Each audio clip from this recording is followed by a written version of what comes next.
am Orlando Jones, and I just want you to know that the Moana Nui Podcast will be starting soon. Stay tuned, yo. I'm Veronica Taylor, and from myself and Ash Ketchum, I just want to say, Moana Nui, I choose you!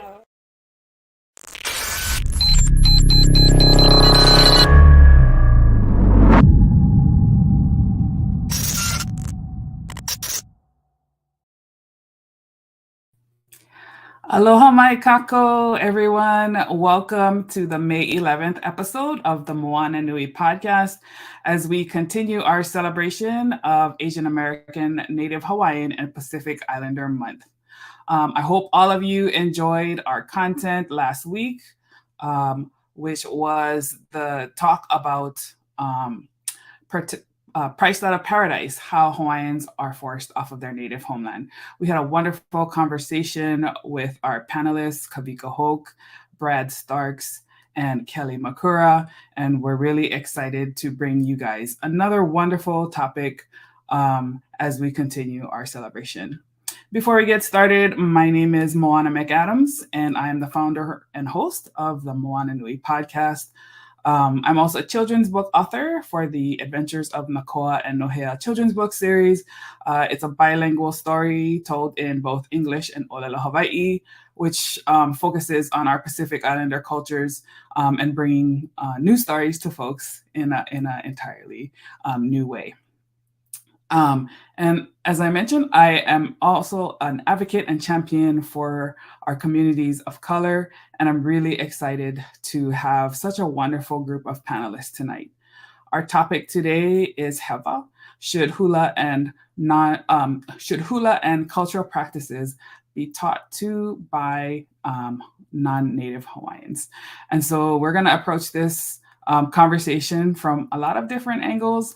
And my goal with this conversation is to really help others understand the importance of hula within the Native Hawaiian community. And I'm really excited to have our guests talk about their experiences from a lot of different perspectives, from multiple generations, and different experiences teaching both in and outside of Hawaii. So my first guest that I want to bring up is Kumu Hula Hokulani Holt Padilla. She is an esteemed Kumu Hula who started her own halau in 1976. Kumuhoku learned traditional hula from her family and has dedicated her life to teaching, promoting, and supporting traditional Hawaiian culture, as well as making it relevant to young Hawaiians. Her award-winning hula dance troupe has performed in competitions all over Hawaii, and she is often an in-demand judge. Her evening-length hula drama about Maui's Supreme Chief Kahekili, which combined hula with modern technology and a bilingual script, toured within the US and to 2 German festivals. Kumuhoku was also a founding member, a parent, and a director of Punana Leo o Maui, Hawaiian language preschool. She was the first Maui site coordinator for Napua No'eau, the Center for Gifted and Talented Native Hawaiian Children. She was the Culture and Education Manager for the Kaho'olawe Island Reserve Commission and has worked at the Maui Arts and Cultural Center as their Cultural Programs Director. Kumuhoku has also participated in numerous boards and public service organizations such as Kawahea Incorporated, Lala Kea Foundation, Ilio Ula Okalani Protect Kaho'olawe Ohana, Maui County Street Naming Commission, and the County Commission on Culture and Arts. Kumuhoku continues to tirelessly give to her community and is tremendously proud to be from Maui and to be Hawaiian. Welcome, Auntie Hoku. Mahalo for joining us. Mahalo to you as well. Oh, that makes me sound so important. But you are. That's why I wanted to get a long and healthy life. Yes, a long, healthy, wonderful, just very full life. And the other ladies who are joining you today are well on their way as well. So welcome again. Mahalo. My next guest is Kumu Hula Lealoha Kaula. She is an inspiring educator, a motivating facilitator, a community leader, a Kumu Hula, a devoted daughter, dedicated sister, and loving parent and auntie. Ha'aha'a, or humility, ohana, family, and aloha, love, are values that were instilled in her at a very young age. Lealoha was born on the island of Oahu to a family of cultural historians and entertainers. Growing up in a family with deep roots in the Hawaiian culture meant she embraced her home and used that guidance to pave the journey she lives every day. When she was 8, Lealoha moved to Moku o Keawe, or the Big Island. As a connection to her grandmother, she chose to attend Ke Kula o Navahi o Kalani o Pu'u and immersed herself in the native Hawaiian language.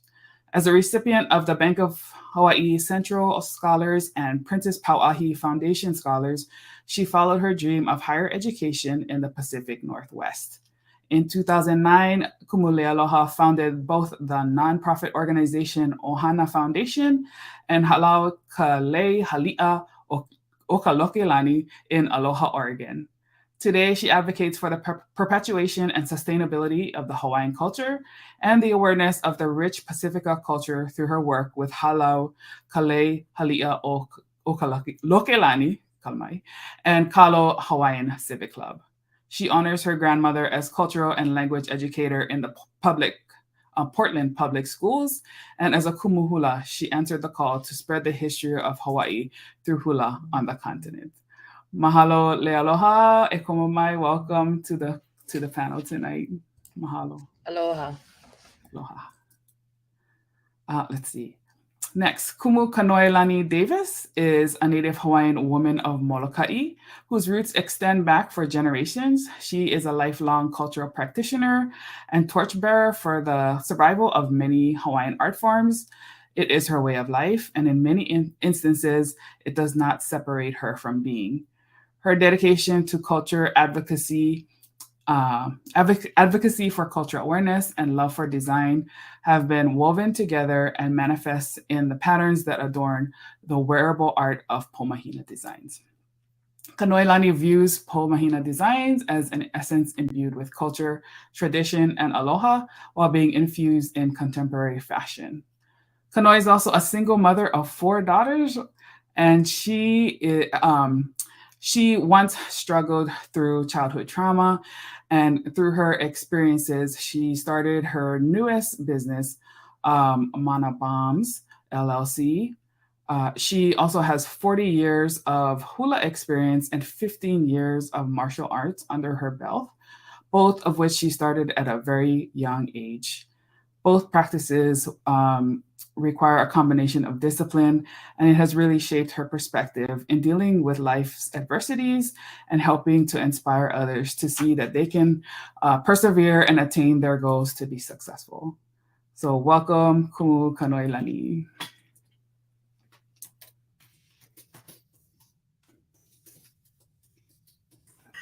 Hello, my kako. I couldn't find my mute button. Sorry about that. All good. You gave me a chance to find my my last note here. Sorry, I was moving towards through different documents, and I think I misplaced Kumu Michelle's bio. Kalamai, everybody. So I might have to read her short one because, yeah, sorry. Okay, here we go. Kumu Michelle Manu is internationally known for her accomplishments as a 10th degree black belt, Alihi Kaua general, and Kumu Lua teacher of the indigenous Hawaiian cultural practice and martial, the Lua, Ka'ihivalu, and Manu lineages. Kumu Manu is currently the only high-ranking female teacher of this art and currently the only public representative of a Hawaiian woman warrior in over 200 years. She is presently the only woman to be given the designation of Knight Commander of the Royal Order of Kamehameha, Oahu chapter, for her continued work in protecting, promoting, and perpetuating the Hawaiian culture through Lua. Previously, she toured the Northwest as a professional Polynesian hula dancer and choreographer for 10 years. Today, she uses hula dance to teach Lua, as she believes it is essential for timing, balance, placement, and micro body movements during close quarters combat. She teaches this at UCLA and in her system, Nakua, the Warriors, and Pa'alua o Manu. She began working with Honolulu Community College in the Native Hawaiian program in 2002. Kumu Manu has also been a legal professional for 26 years. She earned her Juris Doctorate and business credentials from George Washington University, business credentials from Harvard Business School, and George Washington University. She also holds a master's degree in metaphysical science and is a 2023 candidate for a PhD in philosophy with an emphasis in personal transformation. So please allow me to welcome our last guest, Kumu Michelle Manu, to the show. Aloha.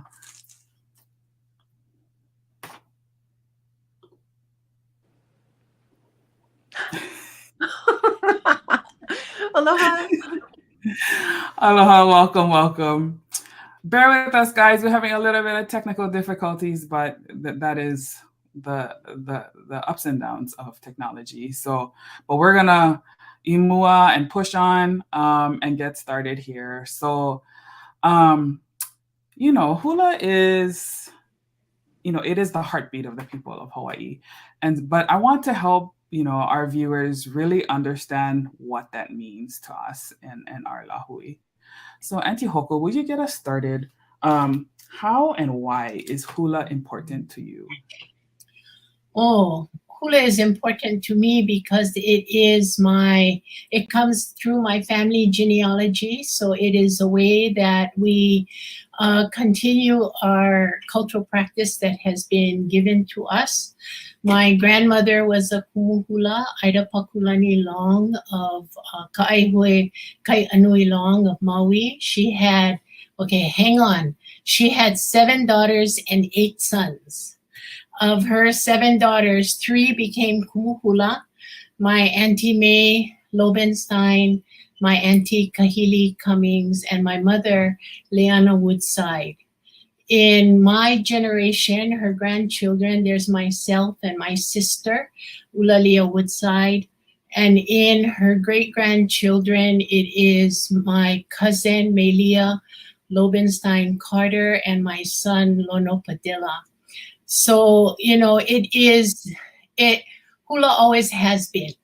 It's important because hula, in my opinion, hula is the only cultural practice that continued from traditional times until today, unbroken.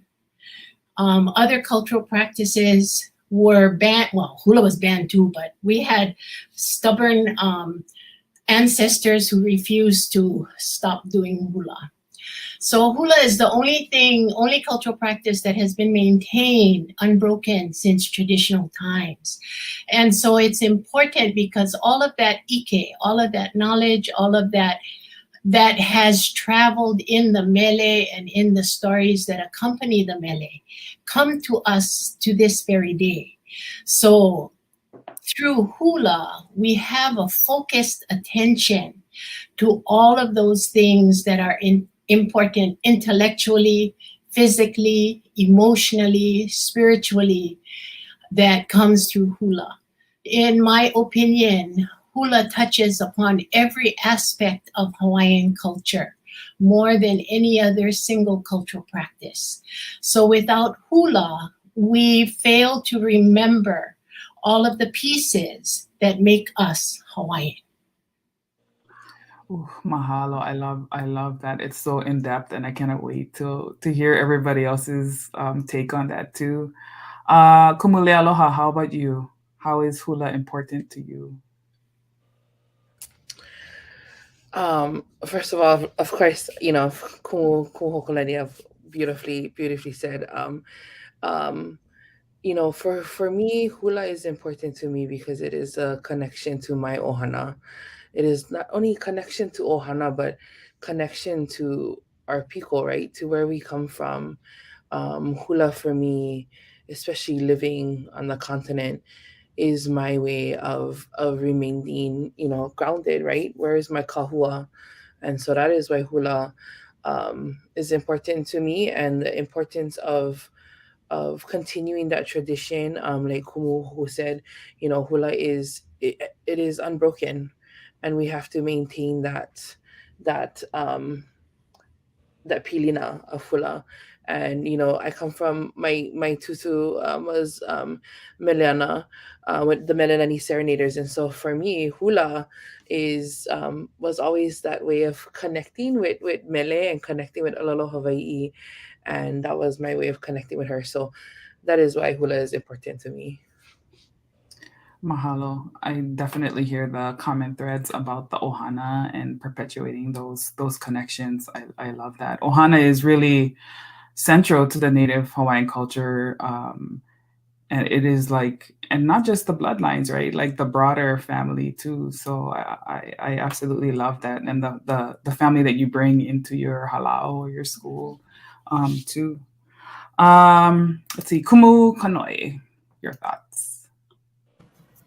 Mahalo. I don't know how I can elaborate on what has already been shared. I think we share the same, but not all.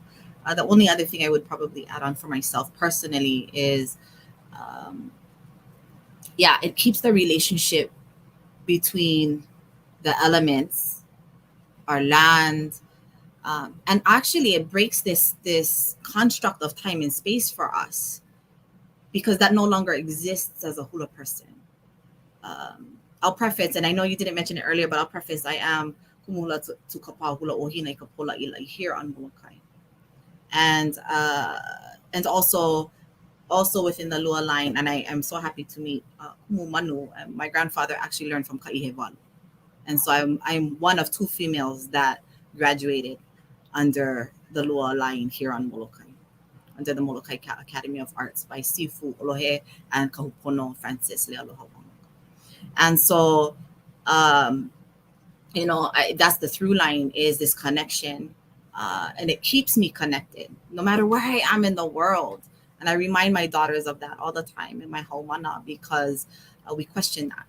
So aside from the ohana, this blood, very, very tangible aspect of it, I do want to point out the very intangible and yet deep. And the fact that we have the ability to just dissipate time and space is a magic that cannot be existed, cannot even be fathomed unless you have really understood the practice of hula. And that's what hula does and has provided for me, my family, as well as my haumana. And I pray one day they will see that in its greatness that hula provides. And sometimes it takes a lifetime, but that's why hula is important to me. So mahalo. Oh, mahalo to that. Because I know we talked a little bit when I was on Molokai a couple of weeks ago about, the importance of hula. And then sometimes you have to go away to appreciate, and so maybe that has to happen for our keiki too. With that said, I want to hear Kumu Manu's thoughts, but also incorporate, I know Kumu Lealoha and Kumu Manu, and even you too, Kanoi, you spent some time away from Hawaii, but you still, continue to practice hula. How is that for you too? The connection, the special, what is so special about hula, even outside of the continent, and what are your experiences with that made it special for you, Kumu Manu? I actually agree, because I think it's more spiritual than anything. And there is no time or distance in the spirit. And I think that's how we get tethered back to our ancestors as well as the Aina, no matter where we're located. I used to always say, we're disjointed, or we're not home as much if we travel or we've relocated for a period of time or for a long period of time. And there are periods where we need to go home and get filled up and then come back and then give it back out to get readjusted, realigned, and fed ourselves so that we can uphold our kuleana. But hula has been extremely important for me. I always loved my hula. I've always been somewhat of a technician instead of a feely dancer, and I never knew why. And it was when I was accepted as a disciple in the late 90s with Solomon Kaivalu that I really started to see the parallels between the hula and the lua. And what we hear all the time, how the Lua was hidden within the hula after the Lua was banned, which we believe was about 2 to 3 years before the hula was banned and written into kingdom law, the ban. But it wasn't until I felt both energies, which is the same as just the expression of the practitioner. One is obviously to perpetuate, to connect. And the other one is on the other end of extreme dislocation, protect, and take one's opponent, de-escalate, or actually take them out, make. But it wasn't until I was asked to contribute to a paper in Hilo, Hilo, for 2 graduate students that wanted to know where some of the Lua was hidden in the hula, that forced me to sit down and be in quiet time and commune and actually look at everything. And I found these tremendous parallels. And it's just developed since then. And I can't see a difference anymore. It's just the way in which I express it. And it helps tremendously in learning the Lua, because like Auntie said, that so much of the other cultural practices have been hidden and burned and buried, and we have little parts that come back, and we try to incorporate them, but nothing has really stayed intact like our hula. So for me today, it's integral, especially with women who have not been given the chance to study Lua very often or as frequently as the Kane. We were forced to dance, whether we were home and it was hula or other types of dance, or on the continent learning tap jazz and all of the others. There's still an 8 count, and there's still a movement there that is actually, you can see the Lua in it, and you can see our hula in it. So bringing those together today, when a woman has been subjected to maybe unhealthy kane or ku energy, they really don't like to feel it in their body. But yet we're made of both. We talk of ku and hina. Kui Lua in itself, where's the hina in that? Where's the balance? And I have theories on that and why it has been the way it's been in the last 200 years, public facing anyway, as far as Lua. But our Lua is incomplete without the hula. And that is my personal belief. Mahalo for that. I Jump in for a sec. Yeah. Kumu Manu, I agree with you 100%.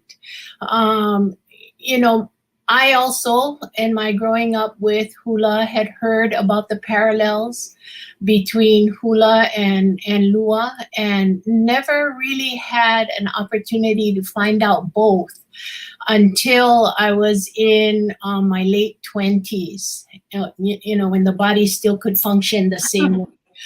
And I had an opportunity to learn in Paku'ia Lua. And I immediately saw the parallel. As soon as you begin to learn your basics, you see it clearly. The parallels in hula and Lua, and the thought processes of both, the disciplining in both, the spiritual connection in both. And for me, there was a point that I had to come to decide between Lua and hula, because I was already a Kumu Hula, and I knew I couldn't give 200% to both. Mm-hmm. And so I decided to return to hula. But my sister still continues in Lua, but I really agree with you, and I see Kanoi nodding her head, because she also has had training, that if you have training in both, you absolutely can see that they are related. Right, it's open and obvious. It's like fluency of 2 different languages, and unless you know both, a little bit of both, it's right there. It's like, can you see it, right? No, and I wanted to point that out too. So part of Lua and hula, because I had to take both at the age of 2. Like, both were family lineages, so I had no choice, like you said. So growing up in it was very hard, and I was when I say trained, we were training. We weren't practicing. We were training for something greater. But the spiritual side of the 2 are equal. For a long time in hula, I could watch people's feet, and I could identify where they came from, who their Kumu Hula was, and what island they were from. And now it's a little bit different because of innovation. Yeah, it's changed a lot. It's not that it's unidentifiable, but it's not as easily identifiable because we're constantly evolving. And I know we're going to get into this later, but you know, when you have the Lua and you have the Hula, because it was when underground, we were also trained to observe. And so this is where the observation came into play, and why observation kilo was so important. It's like you know, we could train ourselves to see the hands, the feet, the movements, and then because not all halal had the Lua hidden in it, only certain halal could have certain. So I was trained to pick up on what those were in all halal. So Merrimack was my most fun time because I just look at feet the whole time. And I'm going, oh, I know yes, I know who that is. I know where that came from. But only I could, it was hard for a very long time because I could only talk to myself. Nobody understood that side of me. But what you're saying is so important because, you know, these are the things that we all had to do, our kupuna had to do in order for us to see the message today. Yes. So yeah, hula is important because we need to preserve, but hula is important because it was preserved for us today. And if we can pull all the secrets out, and we pull the hikuna na mea huna, then we see the whole picture. And I also know that like we're not all gonna get it, and I'm okay with that. Some days I fight like, how come you cannot see what I see? But it's fine, you know. And I recognize that's not what the case is, and it's gonna have to be like that until that one person in the far future has it all. But definitely, Lua and Hula is hand in foot. We hear Ka'ana. You know, Olohe is across the Pu'u Olohe is across where Ka'ana is in Pu'unana, where the birth of Hula took place. Yes. And this is where the Olohe were born. Yes. You know, here on Molokai. Yes. So the kuhina is very important. But I just wanted to reaffirm that for Mahalo. It makes me excited because it's nice to hear other people talk about things, you know, rare moment. Yes, I was going to say, I'm so glad that we're able to make this connection because I know it means so much to Kumumano. We had conversations when we were on Honolulu, and it's so easy to feel like you're an island as a wahine with Lua because it's not seen as much. So I'm so glad we get to explore this topic more and talk about it more openly and relate it to things that people already understand with hula. But one of the things that we just briefly talked about is kuleana. And for those who are listening and who doesn't know what kuleana means, it's like the responsibility, your purpose, like what is the reason for why this is important. So let's ask maybe a potentially controversial question. Who or what is a Kumu Hula? I would say who. Who is a Kumu Hula? How does one earn this title? Because I've been living on the continent for a while, and there are a lot of self-proclaimed Kumu Hula, and I look at them and I'm like, no. So who's a Kumu Hula? How does one earn the title, and what kuleana comes with this role? And let's go to Kumu Lealoha because I know she has kind of bridged both sides of this, being like someone who comes from Hawaii but is now teaching on the continent. So let's hear from you, Kumu. You know, this question is so near and dear. So I'm gonna back up for a lot and mahalo for, you know, Kumu Hula and all of that. I don't use the title Kumu Hula. I only use Kumu. That is what I am, a Kumu. I am a source. The reason being is because when our halal started, and my auntie who blessed our halal being here and blessed my mom's Kumu who allowed me to open up a halal here. Unfortunately, that my Kumu passed away. And so to go through that process of being a Kumu Hula for me will not be, because it's hard for me to just, when your Kumu Hula is not there to do that, take you on that journey. So before I start crying, I'm not going to go into that. Anyway, I just want to start with that. Yeah, that's one of my biggest things. For me, Kumu Hula is definitely earned. It is an earn. It is a gift, and it is a privilege.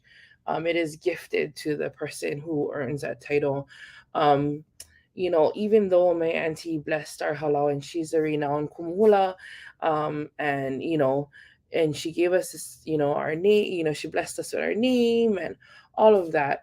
Still to this day, because I didn't finish, you know, my uniki went as far as Olapa, and I didn't finish. I don't go with Kumu Hula, because for those who have gone through the uniki process and become Kumu Hula, It is not it's not easy. It's not a handshake. It's not a, hey, you got the job, sign here on this line, this dotted line. No, when you take on Kumu Hula, you don't just teach hula. Man, you the teacher, you the counselor, you the mom, you the dad, you the cousin, the grandma, the grandpa, the everything, right? And when I started our halal, I was 25. Who I am now today is very different from 25. You learn so much, but you have to. So, Kumu Hula, you have to have, and the other thing is that lineage, the connection to the source, and people may argue with, they might not, they may say other things, and if somebody tells you you're Kumu Hula, you get to be a Kumu Hula, whatever. But I feel like you have to have the source, and if you do not have that piko for your hula, for me, this is just for me, on the continent, there are a lot of people who throw around the word Kumuhula, and they misuse it, and I feel like it's a problem. And so for me in Oregon, I battle those people. Because I have no shame, because it's that's cultural appropriation. That's to my culture, to my lineage, to my family, to my kupuna. And so when people call themselves a Kumuhula, I want to know why, how, where, like, wait, how especially when they perform and they olelo and they chant and they oli, and it sounds like a bunch of geese running around on a field. That's not okay. Sorry, I know everybody laughing because it's true. And I just like, so up here, so many people call themselves Kumu Hula because somehow they went to Hawaii, fell in love with hula at a luau, and then they decided to become a kumu, because they're like, they have this concept that Kumu Hula is a teacher of hula. No, it's not. Kumu Hula is a gift. It is a kuleana. It is something that you awamo, and it's passed down. It's generationally handed to you. So it's not you cannot just get, not downplaying the degrees, hele ki kula nui, he nui ki kula nui, but it's not a degree. Just because you get the degree doesn't make you a kumula. So anyway, I could go on and on about this topic, so I'm gonna just, yeah. Michelle, let's go to you. That was really, really good. On that, I get really aggravated too, but my counterparts are kane, not wahine. So even worse for a wahine koa or Kumu Lua, that's a wahine to challenge, which I have. So last one was actually within my lineage, but he was a remote student of Olohe. So he declined, which of course gave me street cred. We all need that, right?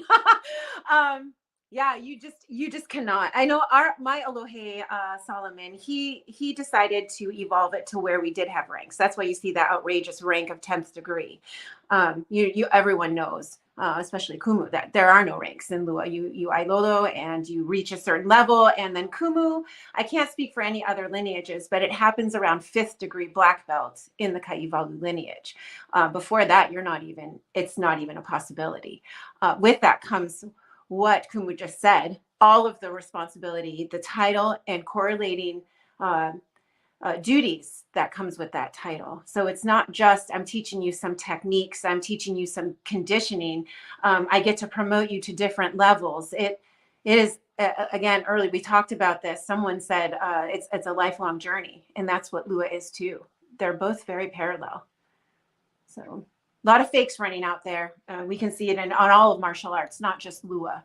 So yeah, and social media hasn't helped either. You can just put a pretty picture up and profess something. And I went through a betrayal with one haumana who was trying to take her previous training in a Korean art and trying to say it's hidden in the hula. So she was dismissed from study. I mean, blasphemy, absolutely. And then went to another Kumu and tried to get ranked. So there are those out there that are misusing the title of Kumu. On top of that, last Thanksgiving, actually it was a year ago Thanksgiving, there was the same idiot that decided he was going to file at the U.S. Patent Trademark Office for exclusive rights to Kumu Lua and Olohe.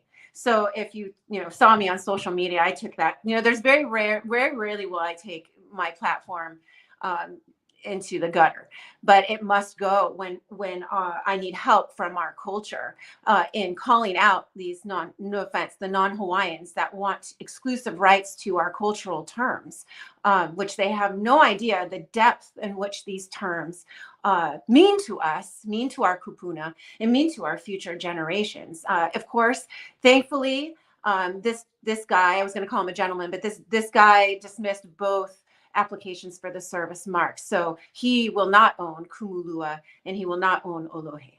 So, to further what Kumu was just saying, there's a lot of these jokesters out there. We just, unfortunately, it's part of protecting, number one, promoting, number two, and perpetuating, number three. That is what we're charged with as Kumu. So it's probably similar in Hula as well. Absolutely. Mahalo for being our koa. And putting those dudes in place when they need to be put there. Kumu Kanoi, I know you have wonderful opinions about this. Wow. I'm going to keep it light. First, I want to acknowledge the word kuleana. We hear this as responsibility, but we don't hear as accountability. And so when we take on these titles, when we take on this kuleana to teach, to perpetuate, we are accountable for both the good and the bad. Mm-hmm. What goes out there. And I think we forget that.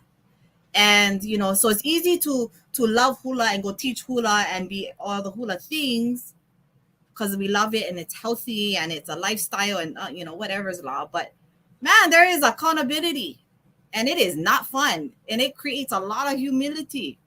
And you either going to take it or you going to walk away. And being trained in hula, that was my role. I was humbled a lot. And so let me go back into other parts of this too. When I was a child, I was asked in elementary, what do you want to be when you grow up? I want to be a Kumu Hula. Oh, but that doesn't make you money. I don't care. That's what I want to be. And it wasn't because of money, because I actually teach for free.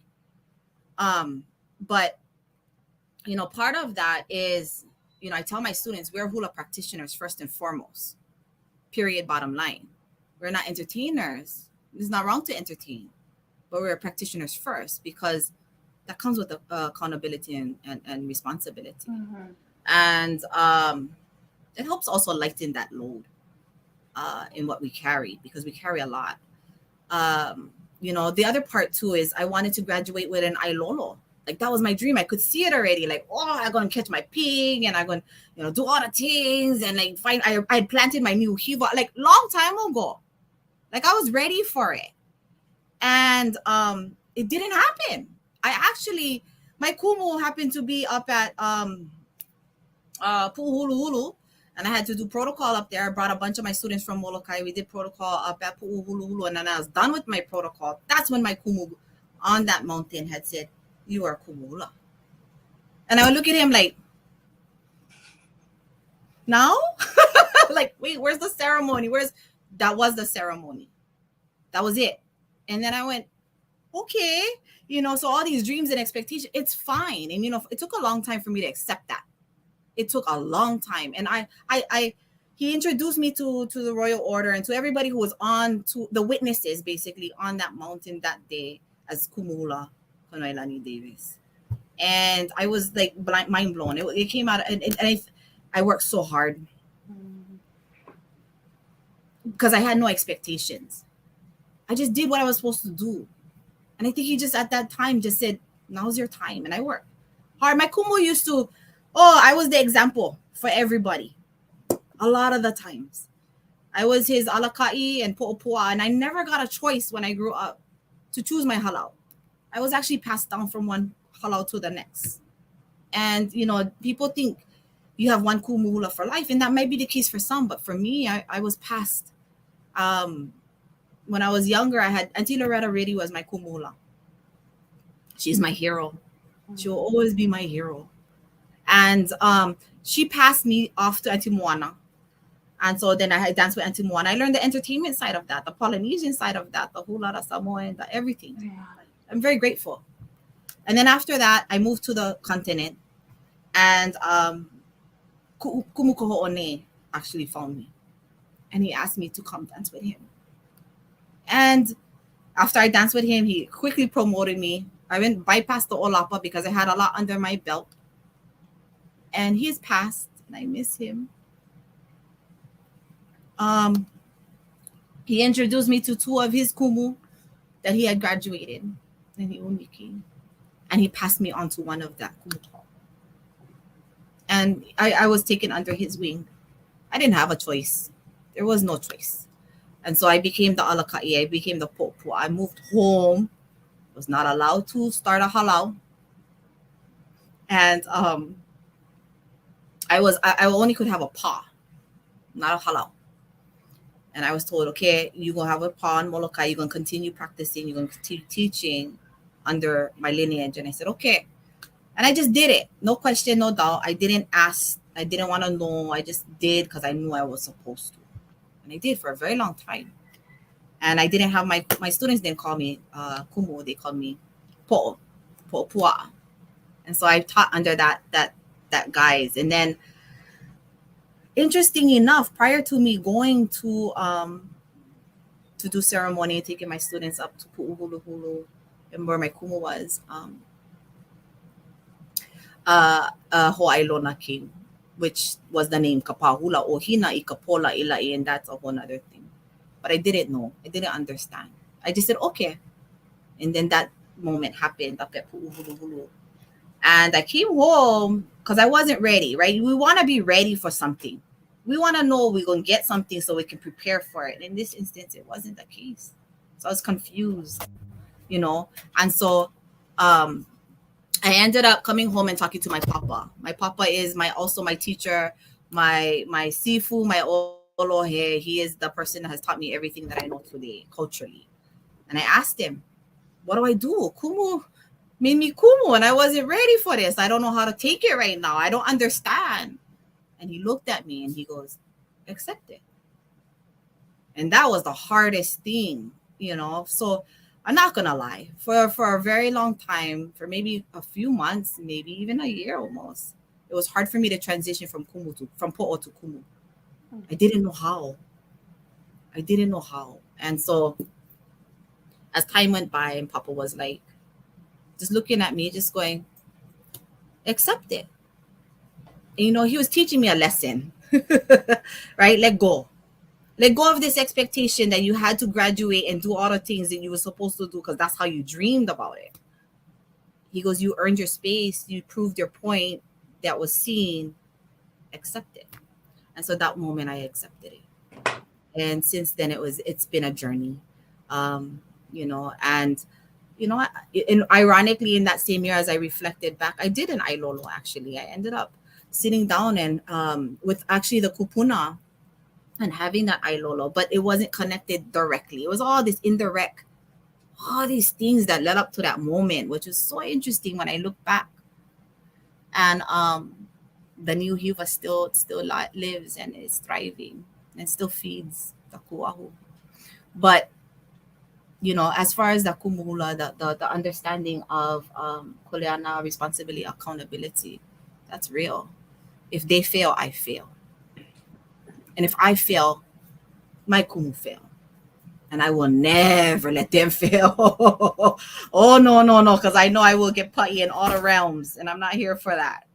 You know, and as I tell my Hawana, I will, even when I'm gone, you still gonna get nuku, you know? But, you know, that little bit of fear is good. So here's what it is. But that's my mana'o, and, you know, that's what I can share around kuleana and even uniki. You know, some people accept it, some people don't. It doesn't matter. My kuleana, I'm gonna walk. I'm gonna keep walking. You challenge me. You want me to stand next to you? I stand next to you. But I'm pa'a. And she's moving, you know, and that's my kuleana. So, yeah, that's my understanding of what that responsibility is. Mahalo. I love all of your stories. It's so wonderful, especially you bringing up, that like you have multiple kumu. It's not just one, and that sometimes the expectations of how you expect things in life to be, whether it's hula or everything else, like no, it's not really gonna come out like that. And I think probably everybody on this panel can probably say like, oh, like you have unexpected things happen to you, like, oh, that's how it works. Am I ready? Kind of thing. So love hearing that. Auntie Hoku, as our kupuna on this panel, I would love to hear your perspective on this. Well, I want to start a little bit with how hula comes to me and then how I see it moving past me. I came from a family of Kumu Hula. I started hula before I understood that I was doing hula. My mother had the pictures, so it must have happened. My first teacher was my grandmother. My second teacher was my auntie on Maui. And then I learned with my mother, but I had to mature in order to learn from my mother. I was a little bit hot-headed sometimes. So, she didn't really begin teaching me until I was older, till I matured. She was ready. I wasn't. But when I was on Oahu, I had the great fortune to learn from Hoakale Kamau. And she gave me my undying love for kahiko. In the 6 years that I was with her, we only did kahiko. We never did, we maybe did one awana because we had to do it for some show and then we promptly forgot it. So Hoakale gave me my undying love for kahiko. When I moved back to Maui, I went to, I knew I had to ask my mother who I should go dance hula for. That's not my decision. That's my mother's decision. So she sent me to several folks, but they all told me no because they felt they couldn't give me any more. And so when I finally told my mother, they all told me no, I was feeling very not worthy. She said, wait, I'll call you back. So then she calls me back and she says, I'm coming to Maui, pick me up at the airport, take me to your auntie's house. I said, you know better than to ask why, yeah. So I went, okay, pick her up. And then she tells me, go away. So I go away. And then she called me again. She goes, come back. So I come back. And then she said, your auntie and I have decided it is time for you to be a Kumu Hula. And I told her, no, Mama, I don't want to be a Kumu Hula. I'm not pau dance. I want to still dance. I'm not pau dance. And she said, too bad. We have decided it is what's going to happen.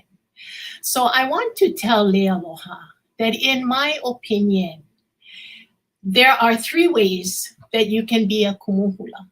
1, the formal ceremony. 2, a family lineage. However the family decides it happens, it happens. And 3, your big Kumu tell you, no matter what. Your big Kumu said, and that's all that is needed. Because what really is needed is that connection back. That direct connection back. From you to the Kumu who gave you those privileges and those responsibilities. And to their Kumu who gave them the same thing. And their Kumu who gave them the same thing. To me, that responsibility back to a hula teacher before you is what is needed. That is the important thing, is that you realize that you are continuing the desires of the kumu before you. There doesn't have to be a formal, ceremony kind uniki. In the 60s, they used to have a certification paper. They have a big party, and then the big kumu goes, "You now are a Kumu Hula." Give you the paper. That's how it happened in the 60s. So if your auntie, your grandmother, your kumu says, "Oh, it's time for you," then that's all. That's all. You cannot negate their desire to see what they saw in you. They saw and they said, "You can." So that's all. That's all there is. And if anybody call you on a carpet, you tell them the same thing. I was given the rights and responsibility of being a Kumu Hula. Kiko pao. Kiko pao. It's those who make up in their mind they can be a Kumu Hula. That's the guys you gotta yank the carpet out. Because there is no responsibility. That's what being a kumu is. You all said the same thing. There's kuleana. There's responsibility to this ike that you have been given. You have freely been given this ike, and they gave it to you freely. And they tell you, go and help others see this kuleana. And so, lealoha, I'm going to tell you, if you feel you are a Kumu Hula, I will recognize you as that. Because your ohana has said so. And that's enough. Your ohana has said so. That's enough. Yeah, so being a Kumu Hula, as all of you have said, it's not easy. From the outside, from the people who don't know, wow, being a Kumu Hula is just so cool. Cool. People listen to you. People do stuff for you. That's all they see. They don't see, the husband that comes to you and tells you, "Kumu, my wife doesn't come home from hula. What do I do? How do I help him?" They don't see the parent that comes, "Kumu, my baby not doing her homework, so I'm going to take her out of hula." And I told her, "Oh, no. Hula is where she needs to stay. That's where she gets the discipline. If you cannot give it to her, I'll give it to her." And I said that too. If you cannot give it to her, I'll give it to her. So, the kuleana of being a Kumu Hula might look glamorous on the outside. You watched Merry Monarch and you see all the glamorous Kumu Hula that go up on stage, and people look and say, "Oh, it must be glamorous." And then all these people love them. They clap for them. They hug them. They honey them. Yes, that is the least that they give back to all that they have been given. Yeah, all that they have been given. And if they don't realize they have been given their life, then they don't deserve to be in hula. They don't. Because hula, I believe, is where we continue to teach our people how to be Hawaiian. To me, halau does that. Teaches our people how to be Hawaiian. When the outside world tells you you don't have to be respectful, you don't have to be kind, you can say whatever you want to say, that don't fly in hula. That don't fly in hula. It is hula that teaches you to be Hawaiian. And if you're not Hawaiian and you in hula, this is good stuff for you, because you should know this as well. So the kuleana of a Kumu Hula, and I'm sure Kumu Manu in your lua, is to help people be good people. to help them be good people, to be kind and disciplined and helpful, and to be able to practice those things Hawaiian that does not have to be lived only in Hawaii. Thank you. It can be lived elsewhere. But you are right, Kumu Manu, that you also have to come back to Hawaii. You have to come back to Hawaii and retouch, like you said, rejuice yourself up, right? Rejuice yourself up with all the beauty that is Hawaii, so you can carry it with you when you go back to where you live. So that is the kuleana of our cultural practices. Okay. Hello, Auntie. Especially if our kumu, our olohe have gone, where this is the only place we can come.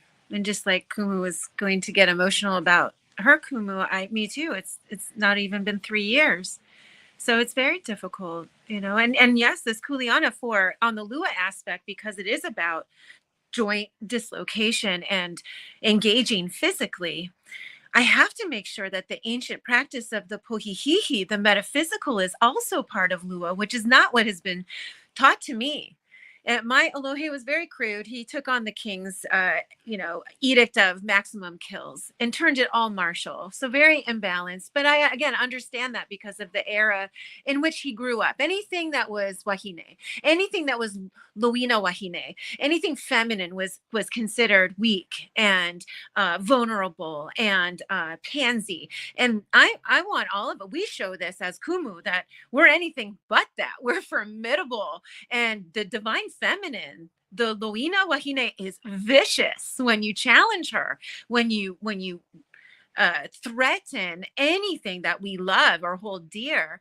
And so in that, this being full contact, where we touch each other, I cannot have koa or haumana that don't have control over their emotions. They must learn the Hawaiian way, the Maoli way, if you will. I am not Maoli. My father is Kanaka. I'm not. I'm just Hawaiian. I was born on the mainland because my father left the Aina and married a Scandinavian. You know what I mean?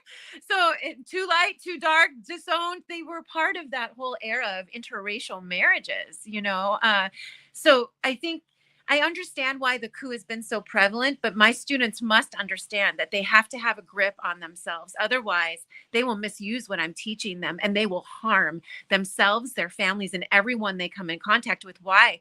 Why would I ever want to teach someone that's unstable and not connected spiritually to this cultural practice of our warriors? I always say, they didn't just exit the hale and do martial arts techniques all day. They were well-rounded and had great courage and control over themselves. And that is needed when you practice Lua. You just, and same with hula. You cannot just go out there and do whatever the hell you wish to do. Otherwise, the kapuna will stop you.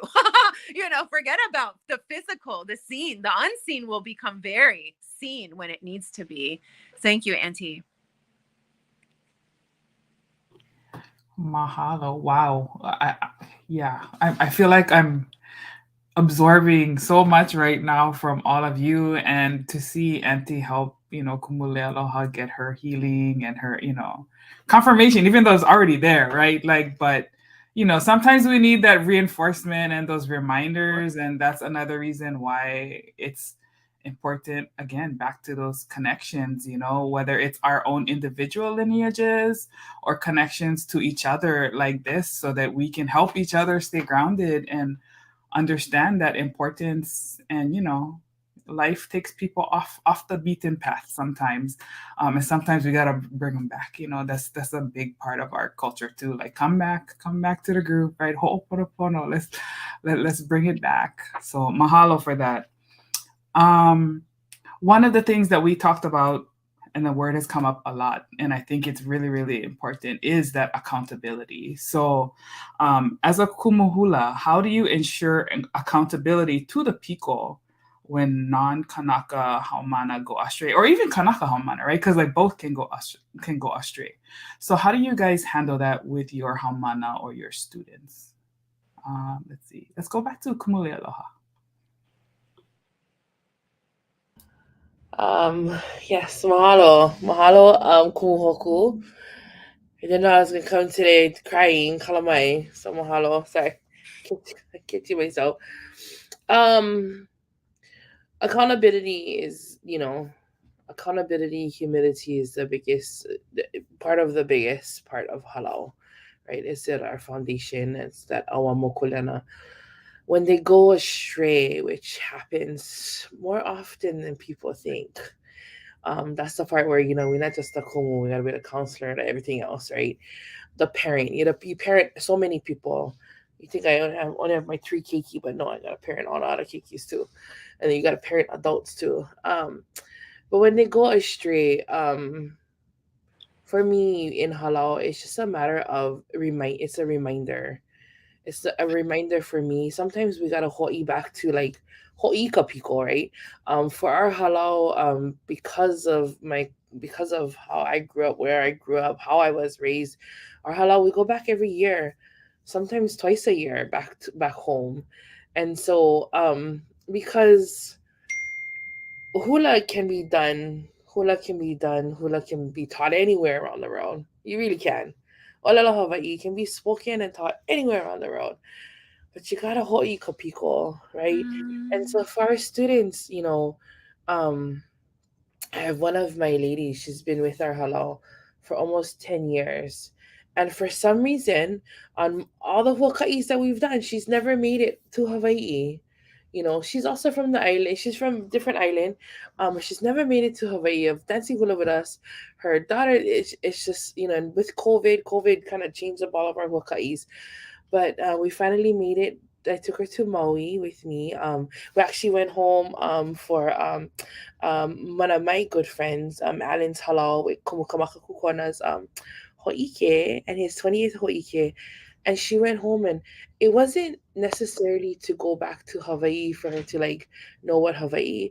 It was this hokai was to take her back to halal and to see hula in its home space, in its homeland where it thrives, and to see that. And it was just, her heart was just so full, because it was like, how do you of a person who's not Hawaiian, how is it okay for me to feel disconnected to Hawaii? Why do I have this pilina with hula that grounds me? And I don't know why. And then you go into this space, you hear the oli, you see the way that everybody interacts with each other, you see that family, you see making lays with each other, and just that pilina, right? And so that's what helps, is always taking them back home, especially living on the continent. Sometimes when they go astray and we just cannot, um, sometimes it's letting them go and them having to find their own path, especially on the continent, having them to, maybe they have to seek out a different halal or a different kumu, or because, and I always tell my homana, like, maybe I didn't only have one kumu, and so awale pa ka iki ka halal ho'okahi. Yeah, awale pa ka iki ka halal ho'okahi. So we always gotta remind them that.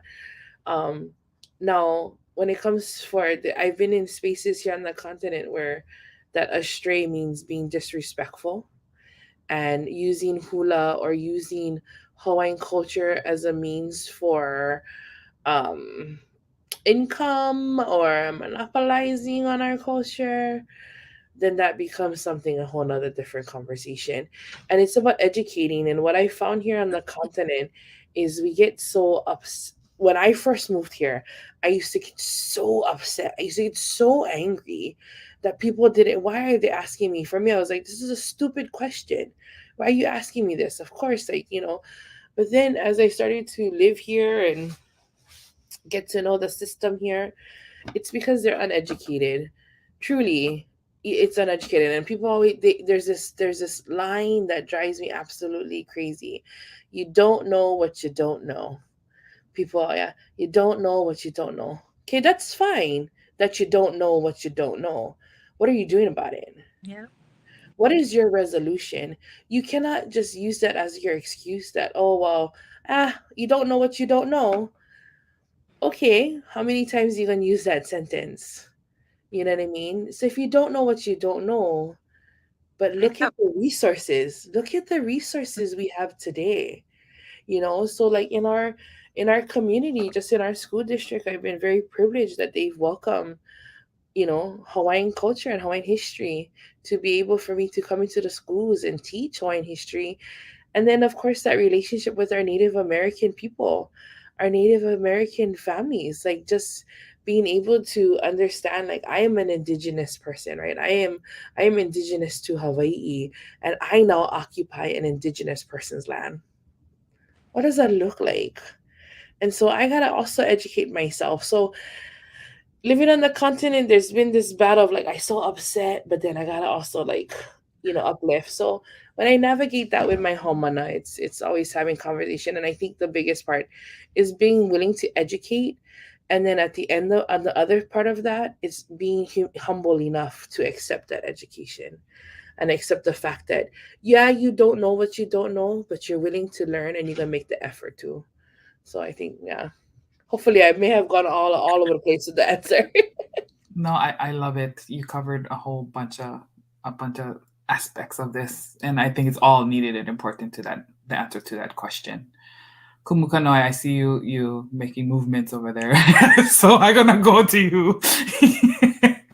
So much things are in my brain, but this is really great. I know we've had this conversation before, and I have a couple mana'o behind this because from having to live on the continent for a little while, hula never stopped. First thing I did was look for halal. First thing I did was look for the kanaka. First thing I did, like, there was no question. I was going to find them. And if I wasn't going to find them, I was going to make sure that my kids was them, And I was a young mom back then, and my babies were little, but, we grew. And we made do. And if that's one thing I learned, it's we make do with what we have, right? And we can that's the magic of being practitioners. We can make something out of nothing. That's our magic, because we know it so well. But on the other hand, as far as like, the appropriation and then also teaching, I do have students who are non-Hawaiian that do come, and I don't turn them away, because there are opportunities. There's advocacy and there's support and kako, and we need that. We do. Allyship is important. It's also what I've recognized is, many times it's those ones who have no koko who want to learn the most and who are willing. And so I go, okay. But in the meantime, I have a responsibility to look for the one with the koko who can carry this on. So I have one haumana who is my ho'opa'a. And he's in training right now. And he doesn't have koko. And I have to remind him constantly. Like, yeah, okay. You get all this ike. You're diving deeper than many other students will ever dive. You're seeing layers and layers and layers. And I'm showing you secrets and magic that nobody will ever experience. Only a few will. But even if you uniki, the Hawaiian is still responsible. So don't think that you're the only one. Even if there's another one that comes before you or after you, the Kanaka is responsible. And I go tell you why they're responsible. Because when things go down under our lineage, they're not looking at you. They're looking at the Kanaka. 100. So he understands that very well. But I'm very clear, because one of the biggest things we can offer as a gift is communication. Because you can either continue or you don't. Just make up your mind. You know what I mean? Don't waste my time. I don't want to waste your time either. But he holds a kuleana as well. But at the end of the day, when it becomes a decision needs to be made, it has to fall on the kanaka. And you could be brother and sister, and maybe you folks graduate together, uniki together in the future. But the one with the koko still has, and it doesn't make them higher. What it makes them more is accountable, like I said. So, and that's important. We can hold all the secrets. We can have all the knowledge and all the ike. But at the end of the day, the kanaka the maoli, the kanaka maoli is responsible. And so I'm very, very clear about that. And you know, I raised a lot of my haumana. I have a few, you know, and I always say, my kumu told me the same thing. You're gonna have to live life, divorce, have plenty kids, you know, get married again, question all your whole entire world, then come back to hula because you figured out some things in life, and you can come back, and then we're gonna go. And you know, that's the hard part when you have keiki who start with you at the beginning, then they gotta go college, and they gotta go away. And then they gotta go get married, and they gotta have kids, and then you're waiting for them, and then they come back, and then you go, oh, whew, thank goodness you came back. What you and remember? Okay, let's start from there. You know, and you go, okay, because that you planted the seed. It doesn't mean it's done. Like the olena, it goes dormant. No, olena is a very powerful la'au, even for us as hula people, la'au people. And so I look at my haumana as olena sometimes. Sometimes they go dormant. But when that pua comes up, it's ready and ripe, and we are here. And talk about inflammation.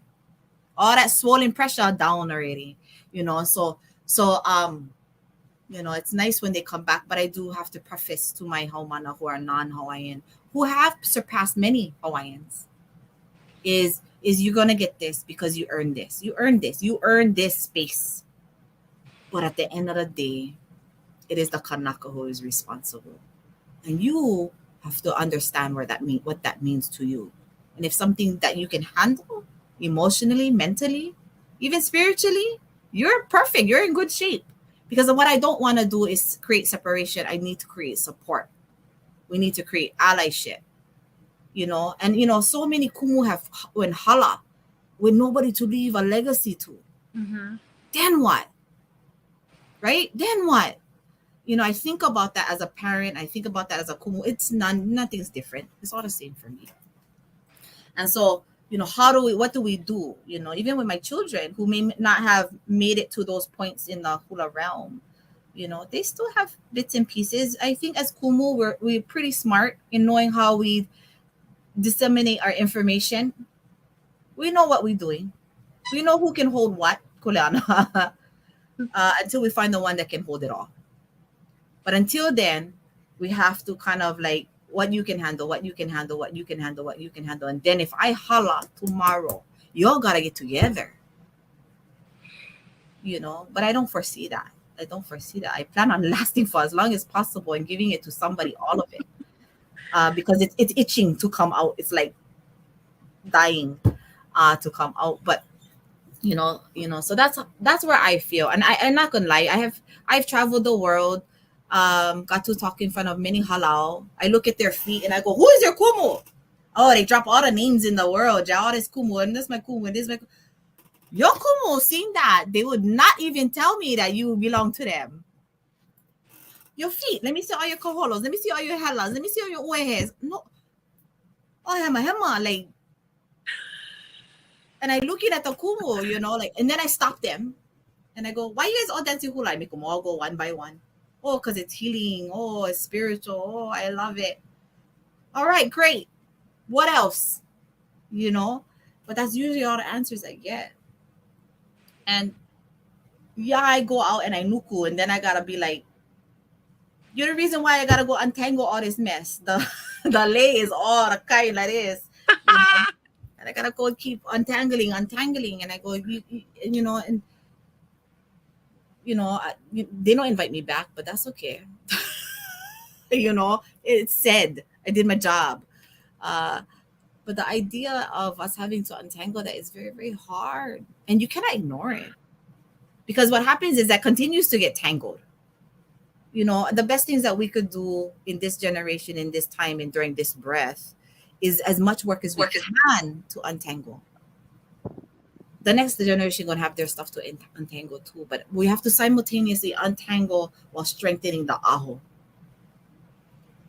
And so as we strengthen the aho, we're untangling all these knots, and that's what the kumu has to do, and it's a kuleana, and that's not easy. But you also don't want to make knots along the way, you know, too. So yeah, it's very hard. It's a very difficult conversation. That's my mana'o. That's how I do things. And I'm still a young kumula. So I'm in my mid 40s. So I still get plenty time. I have plenty time. But I'm not gonna waste the time. By far, not wasting that time. So I get plenty lessons to learn and plenty things to see and plenty things to experience. I'll have my nuku come after me as I nuku other people, but we're here for it, you know. That's what we signed up for. So yeah, as far as the appropriation, yeah, and being on other people's soil, you know, even in Hawaii, I feel the same way. Maybe I am Molokai, but Maui, I'm not gonna do what I do, or Ahua, I'm not gonna do what I do. I humble myself, I listen, I stay silent, and you learn so much more by just observing. And so, but when I hear on my island, you know, I take responsibility. So yeah, that's my mana also. Mahalo. Michelle. Well, I always say, if you look like shit, don't tell anyone I'm your kumu. that's one thing I say. Just put it right out there.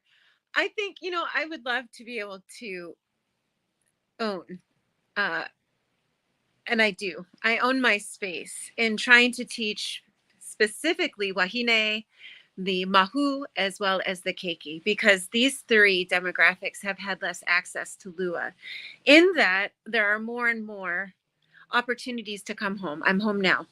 And that means different islands, not just one island. And there is one very prevalent, very well-known lineage of Lua here. They're credited for the resurgence of Lua starting in the 60s and into the 70s. But at the same time that was happening, there were also 3 Kanaka men, 2 in particular, that went to the continent and started to teach non-Hawaiians. We don't speak about them very much, but one of them was my teacher. There was one interview that someone asked me, you know, well, how do you think that your training would have gone if you would have grown up full-time back home? And I sat in that for just a split second, and it hit me. Had I not been moved to the continent, I would have never have had the opportunity to even see Lua, let alone train in it, and to get to this place to where I can bring it back to those that haven't been learning, haven't had the opportunity. I don't know, and I'm not going to say that's, you know, they've purposely kept it from you know, the wahine, the mahu, and the keiki. I think it was mostly coup driven, like, because I explained earlier. But now it's time. We may have wanted to keep Lua, since it's banned, secretive, right? But then you look at Lua and explanations online, and there's all this folklore about learning how to open portals and learn how to make fireballs. That's not what we do. It's basic physics. I mean, the body can only be broken in so many ways. It can only be healed in so many ways. It can only move in so many ways. My job, and I never want to overstep. And if I am being invited, it is protocol in Maoli times that if you are invited and you decline, it's disrespectful. So I come home. I come home every other month. I fly back and forth, and I teach. I get the honor of sharing, which lightens the kuleana a bit, sharing what has been fed to me. And that's helpful. And there are countless stories of how Lua, in a really small one-time workshop, has helped wahine in particular get out of situations. So I try to be very respectful, but walking into the Lua community sometimes can be turbulent. I'm not here to challenge anyone. I'm here to teach those that haven't been able to learn. And when the ban happened, it didn't just go underground and was kept secret from outsiders. It's also been kept secret from our own people.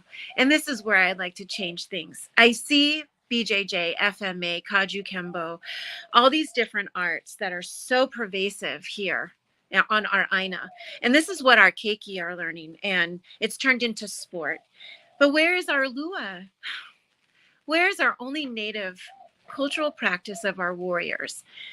And that is my goal, is to hopefully my life, like Kumu just said, you know, she's got plenty of time. Unfortunately, I feel opposite, and publicly will say that I don't know how much time I have. And so I feel this sense of urgency to share as much as I can and put things no longer just in verbal transmission, but in writing. And I actually trust no one. I trust no one for a good reason.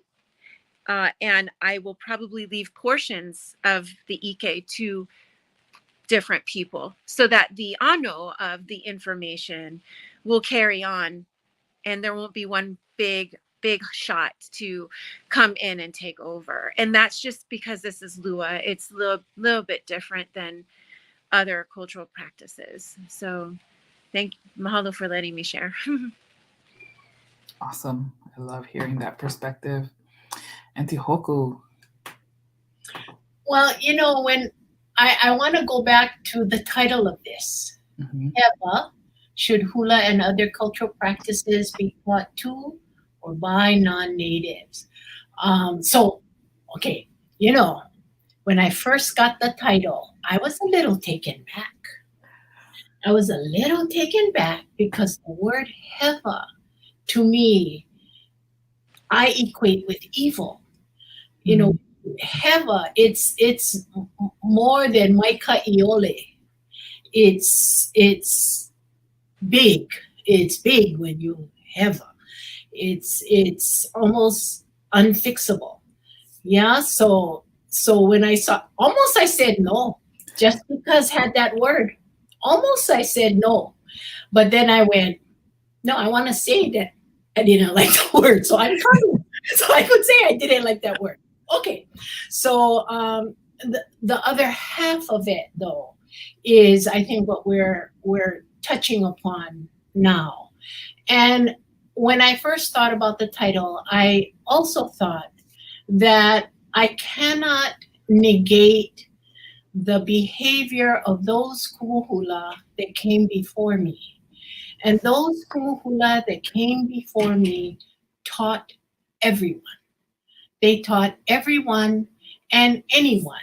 And I am really proud to say that hula accepts